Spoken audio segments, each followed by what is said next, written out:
Hi everyone, it's Mike Pender here, and you're listening to Six Towns Radio. Broadcasting to Stoke-on-Trent and the world. This is Six Towns Radio. It is Six Towns Radio, and I'm going out to the phones to talk to a 60s legend. Still a legend today. I've got Mike Pender. How are you doing, Mike? Ooh, thank you for the introduction. I'm very well. Yeah, good. All primed up and ready to go with the Solid Silver Sixties tour. It features Wayne Fontana, Dave Berry, and your good self. You looking forward to it? Yeah, and the Merseybeats as well. Yes, of course. Don't forget the Merseybeats. Yes. I always look forward to these tours. Yeah, I think, Solid Silver are probably about the best and biggest tour that you can do. They seem to get it to everybody in the UK, do all the big cities, all the big venues. I did the 25th anniversary one 3 years ago. This is obviously the 28th one. So, I'm really looking forward to it.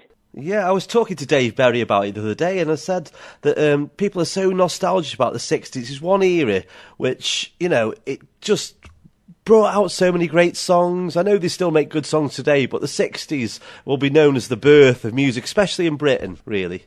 Well, yes, you've got a point there, actually, because if you think of music today, and there's always got to be modern music, because the kids today, demand they have their music, like lots of people from the 60s want nostalgic music. Is that because you've got things like the X Factor, whereby they can go on and be stars overnight, I think, come a year or 2 years, I think they're going to find themselves, forgotten, if you like. So whether they last as long as we've done from the 60s, I can't see it. So the good thing about 60s is it's lasted so long, as you say.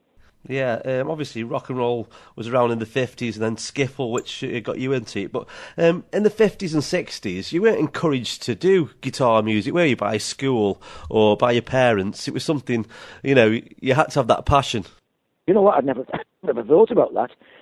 If I think back to my school and the music lessons, no, they hardly had any instruments at all, and certainly not guitars.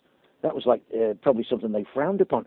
But when I was leaving school at the 15-year age, I can remember a couple of my friends had guitars, and I can remember going to different houses and sort of standing in front of the mirror, sort of just trying to look good with the guitar.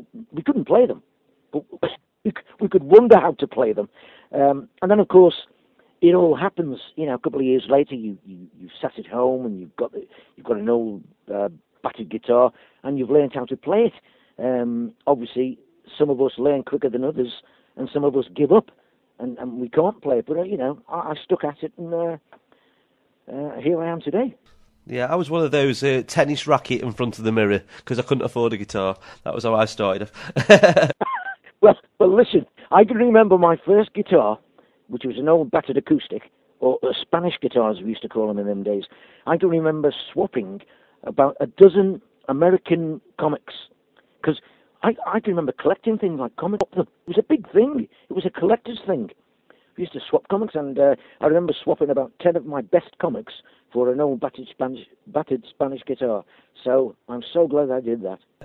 Yeah. Do you still have a lot of the guitars that you've collected over the years, or have you managed to part with a few? Well, that's a good question, actually, because I'm writing my autobiography at the moment.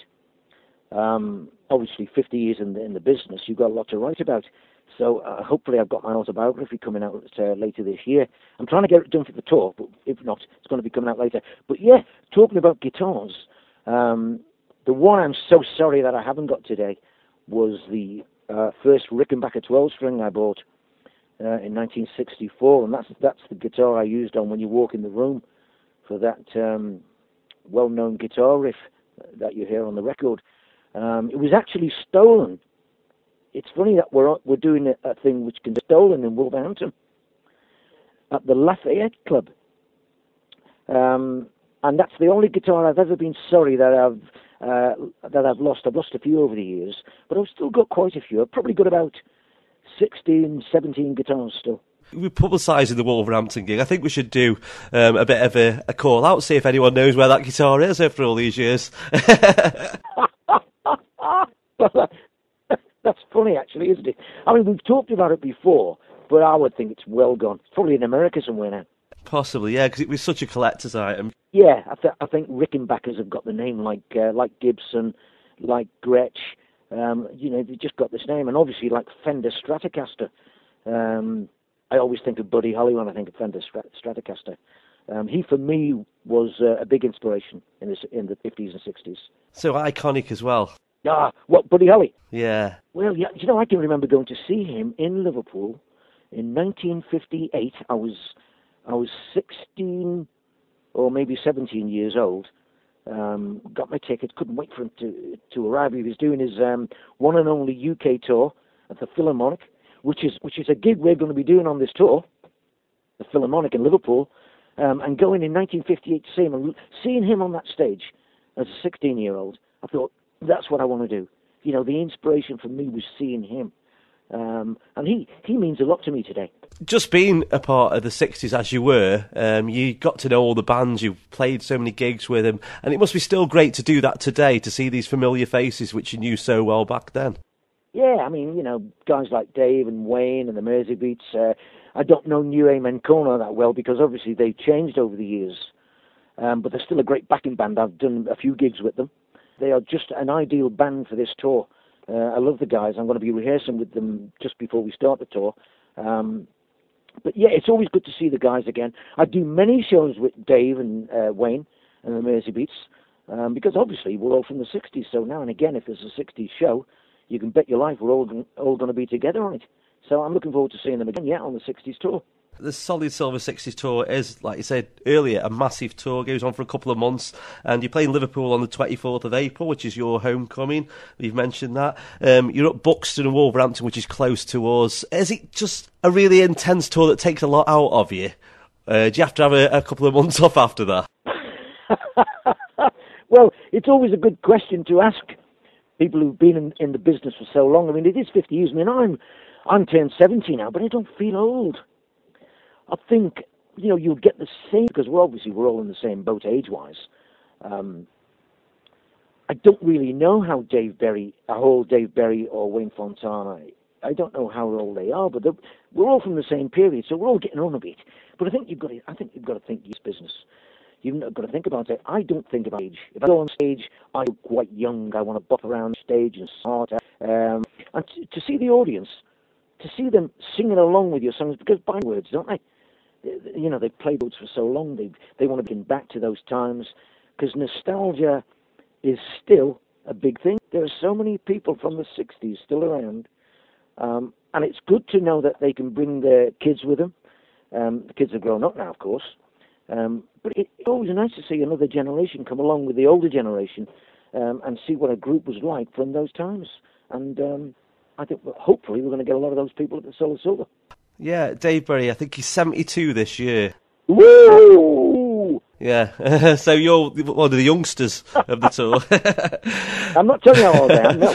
I'm not as old as Dave. I'm nearly there. We were talking about the same thing, saying that families are pass this music down from generation to generation. That's why you do get a mixed audience there, which is always a great night to see all those young kids who know all the words, because you did quite a lot of big songs in the 60s. I could list them and we could be here all day, but for instance, Needles and Pens, it was massive in America, not just in the UK, wasn't it?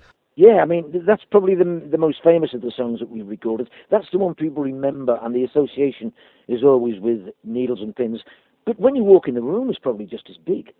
I think that's probably my favourite song, only because that was the song that we introduced the Rickenbacker 12-string guitar for. I can remember going to the music shop in Liverpool, ordering a Rickenbacker 12. It wasn't actually the one I ordered. I can remember being disappointed when I went down and they opened up the case and there was the Rickenbacker, and I thought, no, it's not the one I ordered. And they sort of looked at me and said, Mike, you don't know what we've been through to try and get this guitar for you, because obviously it's come from America. Well, actually, we thought it did come from America, but it was actually already in this country, because I'm trying to think of the name of the company that bought they bought these Rickenbackers from Rickenbacker Company, and I haven't got the Rickenbacker book, but it's all in the Rickenbacker book if anybody wants to check up on that. But I actually took the guitar and I said, right, okay, it's a Rickenbacker I'm going to use. But I was actually over the moon with it in the end. I thought it sounded great on the record. And, I wish I still had that guitar today. But there you go. Yeah, When You Walk the Room is probably my favourite song as well from The Searchers. Needles and Pins, a couple of things I just want to mention about that. The squeaky drum pedal. Well, things like that, record companies don't really worry about. It's only ourselves. I can remember on most of the records that we've recorded, you'd always say, well, hang on a minute, we can do a better one, or that was wrong, or I can sing that line better, or I've made a mistake. And the record producer, who just happened to be Tony Hatch that time, he would say, no, don't worry about it. We can cover it up. People will never notice. Don't worry. If it's on the record, we think it's good enough. And they just let it go. So you get all those mistakes. I mean, you probably get mistakes on most records that you buy in the shops, especially from that period. Today, it's probably different. You get someone like David Bowie or Elton John or even McCartney. Probably want to make it absolutely perfect. But we didn't get the time in those days. Record companies weren't prepared to wait or to give you any extra time because it was all money to them. And obviously, we were just new to the business. They didn't know how long we were going to last. So, yeah, mistake-wise, there's probably been a few through the years. When somebody pointed it out, 'cause I never noticed, it makes me smile. I think, it adds to the song, so don't take it away. Well, I'll tell you what, it's not everyone that's got a drum squeak on their records, is it? Turn that drum squeak up, quick! You mentioned Tony Hatch. He was, of course, married to Jackie Trent, who's from our neck of the woods in Stoke, a place where you've probably played a few times here in Stoke, haven't you? What was the place I always remember in Stoke? A little nightclubby type place. The place? The place? Yeah, that's the place. That's the one I'm trying to think of. Yeah, did it many times. Got many good memories about that place. You used to go down a storm there, yeah. And, of course, over the years, we've played the Victoria Hall. Victoria Hall, yeah. When I did the Solid Silver 3 years ago, we actually did that. But we're not doing it this time. I don't know why. I actually thought we were going to do it this time on the Solid Silver Sixties, but we're not doing it, are we? No. Usually we have it every other year in Stoke, it seems. We're missing it, I don't know why. It's been a pleasure talking to you this afternoon, Mike. Well, it's been a pleasure speaking to you, and obviously thank you very much for the interview. And I just hope that we're going to get lots of people from the Stoke area, from the wherever, Buxton, Wolverhampton area. I hope they're all going to come down and enjoy themselves again. Yeah, and hopefully we'll find that guitar. Yeah, if anyone's got it, bring it along with you. You take care. Thank you very much. Cheers, my son.